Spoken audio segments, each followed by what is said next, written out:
দাদির কবর খোঁড়া প্রায় শেষের দিকে। কফিনটা তুলে উপরে উঠাতেই যাবে, তখনই একজন শ্রমিক অদ্ভুতভাবে মাটি খুঁড়তে থাকে। সকলে তাকে থামতে বললেও সে বিমোহিতার মতো কাজটি করতে ব্যস্ত। প্রায় 1 ফুট মাটি খোঁড়ার পর তার জ্ঞান ফিরল, কিন্তু ততক্ষণে সোফি সহ সকলেই হতভম্ব। কারণ নিচে ছিল আরও একটি কফিন, হুবহু উপরটির মতো। তবে একটি কফিনের ওপর আরও একটি কফিন রাখার কোনো নিয়ম ছিল না সেখানে। তবু তারা কফিনটি উপরে তুলল। কফিনটি দেখতে অদ্ভুত এবং চারিপাশে খোদাই করা অদ্ভুত কিছু চিহ্ন। অন্য সব সাধারণ কফিনের মতো এটি ছিল না। আরও অদ্ভুত ব্যাপার ছিল, কফিনটি একটি শিকল দিয়ে বাঁধা। সোফি এসব কিছুই বুঝতে পারছিল না।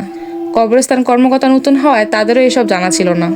যথারীতি প্রথম কফিনটি খুলে তার হাড়গোড় পবিত্র করে সংরক্ষিত স্থানে রাখা হয়, কিন্তু দ্বিতীয় কফিনটি খোলার কোনো পথ ছিল না। পরের দিন বিজ্ঞদের মতামতে এই কফিন খোলা হবে, এই সিদ্ধান্ত নিয়েই কফিনটি একটি ঘরে রাখা হয়। এমন আশ্চর্য ঘটনার সাক্ষী হয়ে সোফি তার বাড়ি পথে রওনা দেয়। কিন্তু তার কাছে পরিবেশটা অনেক গুমোট লাগছিল।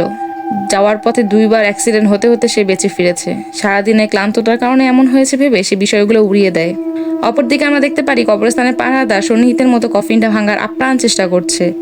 এক পর্যায়ে ভেঙে কফিনটা উঠা দিয়ে যাবে, তখন ভূমিকম্পের মতো জায়গাটা কেঁপে উঠল, আর সাথে সাথে লোকটার ভয়ঙ্কর চিৎকার শোনা যায়।